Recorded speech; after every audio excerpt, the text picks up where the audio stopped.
Atenção! Começa agora uma teleaula de língua portuguesa do ensino fundamental. Você vai assistir a teleaula de número 57. Bons estudos!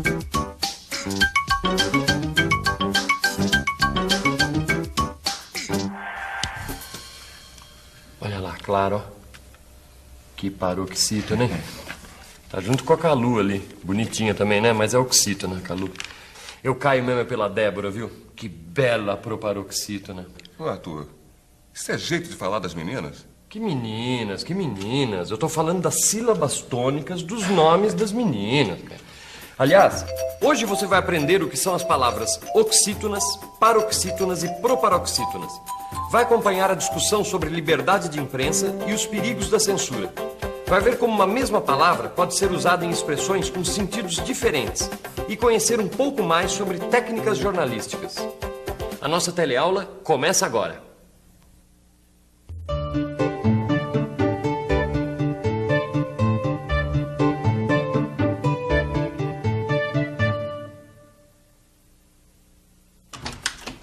Gente, vocês não sabem o que aconteceu. O quê? Quem? Onde? Como? Quando? Por quê, Machado? Ó, pode falar sem susto. Sua liberdade de expressão é garantida pela Constituição. Ué, o que deu em vocês, hein? Ué, você não disse que aconteceu alguma coisa? Disse. Eu me atrasei porque o ônibus bateu. Então, para contar isso, seguindo uma técnica jornalística, você tem que responder essas perguntas. O quê? Quem? Onde? Como? Quando e por quê? E sem ter medo da censura, porque a sua liberdade de expressão dá o direito de você contar o que aconteceu. Desde quando vocês viraram especialistas em jornalismo? Desde que resolvemos pesquisar o assunto. Para ajudar a nossa história sobre a turma que resolveu fazer o jornalzinho da Matrex. Lembra da nossa história? Um grupo de trabalhadores da construtora Matrex resolveu fazer um jornalzinho para circular dentro da empresa. Eles se reúnem depois do expediente para discutir que linha o jornal deve ter. Só que a turma ainda não tinha chegado a um acordo sobre a linha do jornal, não é mesmo? E é aí que a gente tem que continuar nossa história. Afinal, eles vão decidir fazer um jornal para divulgar as broncas dos trabalhadores ou não? Nossa história continua e a discussão também.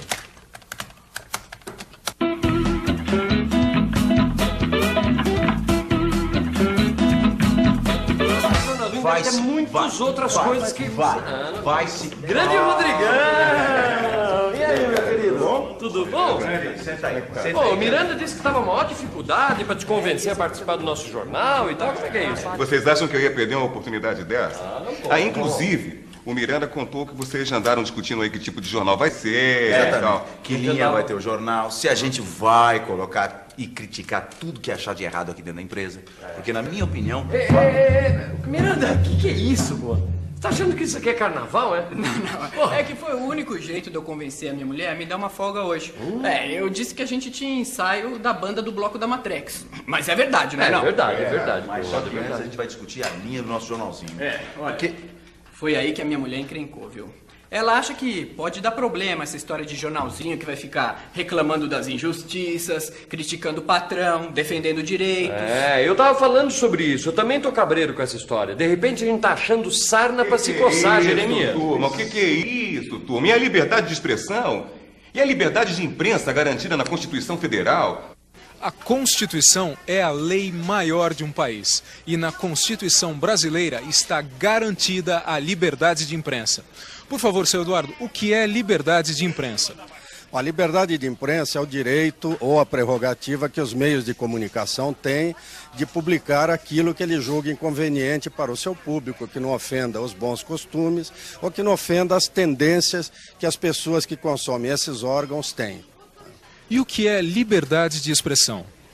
Liberdade de expressão é o direito que uma série de jornalistas ou de pessoas que trabalham nos meios de comunicação têm de expressar livremente a sua opinião. E essa opinião, em muitos casos, ela pode até ser divergente da opinião do meio de comunicação no qual essa pessoa trabalha. Ele pode ser um jornalista que escreva contrariamente ao que pensa o seu jornal, ou um apresentador de televisão que não pense exatamente da mesma forma que pensa a sua estação de televisão. Tá, liberdade pra cá, liberdade pra lá, tá tudo muito bonito. Mas onde é que tá o limite dessa tal liberdade de imprensa? Sim, porque hoje em dia tem muito jornalista que abusa disso. Calunia, mente, enrola a gente, entendeu?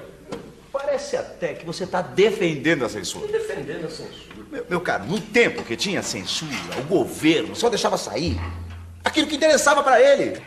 E censura é coisa de ditadura, que proíbe a denúncia dos abusos, dos roubos e massacra a imprensa séria. Eu sei, eu não estou defendendo a censura. O que eu estou dizendo é o seguinte, hoje em dia, com toda a liberdade que os jornais têm de publicarem o que eles quiserem, só por isso a gente tem que acreditar que tudo que sai no jornal é verdade.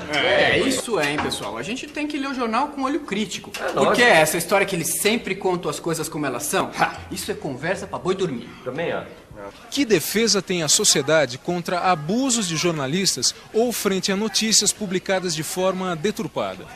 Bom, a sociedade tem o recurso de apelar para a justiça. Quer dizer, existe uma lei de imprensa que pode ser invocada não só como direito de resposta, mas também para eventualmente se processar um jornalista, exigir uma reparação.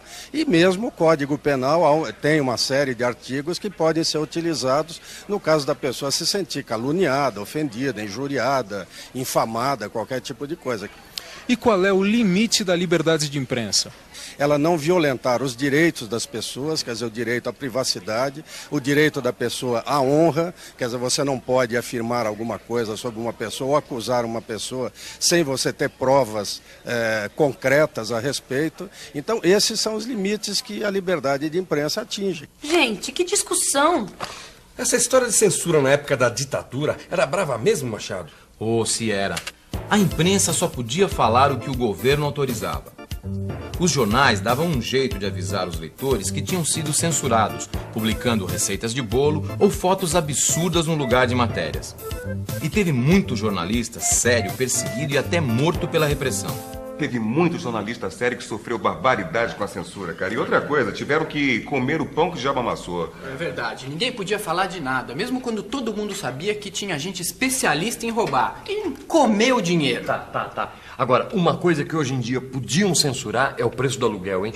Aluguel, isso que é abuso, isso que é comer os olhos da gente. Deus me livre. Isso é verdade. Ou será que não é a inflação que vem comer o dinheiro da gente? Vocês querem parar de comer a moça com os olhos? Somos... Esse aí não pode ver mulher bonita que começa a comer as letras. Comer? Mas que baixaria! Eu não acredito que vocês estão escrevendo esse absurdo. Calma, Lígia. A gente só está querendo mostrar as diferentes expressões e os vários sentidos figurados que o verbo comer pode ter. Comer o pão que o diabo amassou, comer dinheiro, comer com os olhos, comer as letras. Ainda repete? Mas que cara de pau. Não vai ficar com a cara amarrada. Vou fechar a cara. Eu vou livrar a cara. Vai quebrar a cara. Mas também não precisa ficar com essa cara aí de quem comeu e não gostou, né? Fico com a cara e a coragem. Agora, Lígia, cara a cara. Viu como uma palavra só pode ter vários sentidos diferentes? Minha querida cara metade. Cara! Então, cara é outra palavra que a gente usa muito no dia a dia. Viu só quantas expressões a gente usou com a palavra cara? Bom, deixa eu ver. Cara amarrada, cara de pau, livrar a cara, quebrar a cara, com a cara e a coragem. Cara a cara metade, cara de quem comeu e não gostou. Ô, cara, por falar nisso, eu não tô entendendo a sua lista de compras pra feira. Batata, cenoura, cara... Que cara? Não sabe ler não, é cará. Se você não tivesse esquecido o acento, eu não ia confundir cará, palavra oxítona, com cara, palavra paroxítona. Ia confundir o quê? A sílaba tônica da palavra. Quer dizer, a sílaba mais forte. Por exemplo, cará. A tônica é na última sílaba. Cara. A tônica é a penúltima sílaba. Cará? Cara. Até dá um sambinha, né? Dá até pra usar o bumbo do Miranda. Um jornal livre. Irresponsável? Miranda. Para, por favor, de bater o bumbo. Qual é? Tá me censurando? Eu só tô batendo o ritmo do que vocês estão falando, sílaba por sílaba. Nós percebemos. Tá bem, Miranda. Então bate só nas sílabas tônicas, tá? E quais são as sílabas tônicas? São aquelas que têm o som mais forte na palavra? Claro, Miranda. As de som mais fraco são chamadas de sílabas átonas. Tá. Então, combinado. Eu só vou bater nas sílabas tônicas. Exatamente. Então, mas como eu tava falando...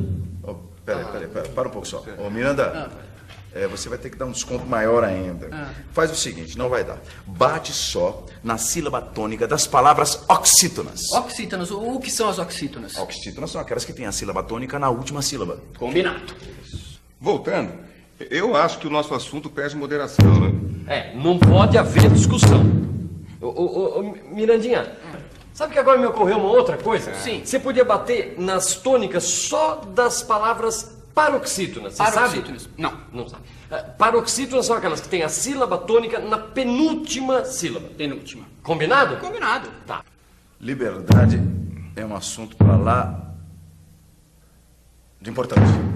Ô Miranda, é o seguinte, bate só nas proparoxítonas. Proparoxítonas. Tá? São aquelas que a acentuação tônica é na antepenúltima sílaba. Isso, beleza. Melhorou, né? Não, agora melhorou. Agora tá bom. Eu acho que tá ótimo. Acho que a gente pode encerrar esse capítulo. Acho que podemos encerrar esse capítulo. Espera um pouquinho. Deixa eu ver se eu entendi direito. As palavras são classificadas em oxítona, paroxítona e proparoxítona conforme a posição da sílaba tônica. Isso. Agora você já sabe que cada palavra pode ser dividida em sílabas. Cada som que forma a palavra é uma sílaba. E sempre tem um som que é mais forte, que é a sílaba tônica. Por exemplo, você. A palavra você pode ser dividida em duas sílabas. Vo e se. A sílaba vo é o som mais fraco, por isso é chamada de sílaba átona. A sílaba se é a mais forte das duas, por isso é chamada de sílaba tônica.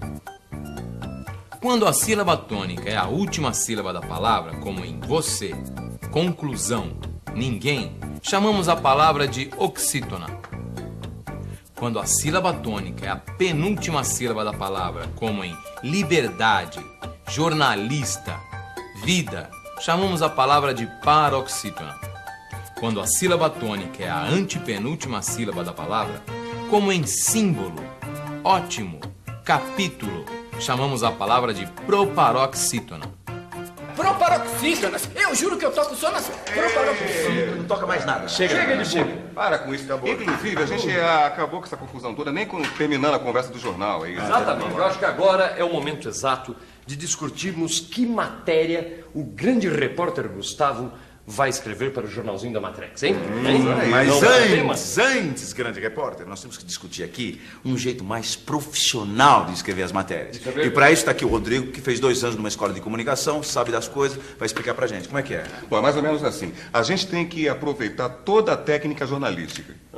Toda reportagem, ela responde àquelas perguntas básicas, né? De quem, onde, quando, o que, por quê, como... Entendeu? Peraí, não entendi. Não, eu acho que eu entendi. Quando lê qualquer matéria, o leitor deve encontrar respostas para todas essas perguntas. Aí sim o fato vai estar bem contado. Não, mas peraí, como assim? Desculpa. Gustavo, na lanchonete Olho Nessa, na última sexta-feira à noite, tropeçou no bumbo por estar distraído. Tá aí! Olha, contou um fato respondendo as perguntas básicas. Quem? Gustavo. Onde? Na lanchonete Olho Nessa. Quando? Na última sexta-feira à noite. O quê? Tropeçou no bumbo. Por quê? Por estar distraído. Agora eu entendi. Mas mesmo assim, eu acho que vale a pena uma revisão, hein? E atenção, se liga aí que é hora da revisão. Hoje você viu o que é liberdade de imprensa. Acompanhou a discussão sobre as vantagens e os limites dessa liberdade. E viu os perigos e prejuízos causados pela censura. Você aprendeu como uma mesma palavra pode ser usada em expressões diferentes e ter vários sentidos. E viu como classificamos as palavras de acordo com a posição da sílaba tônica em oxítonas, paroxítonas e proparoxítonas. Por hoje a nossa história fica por aqui.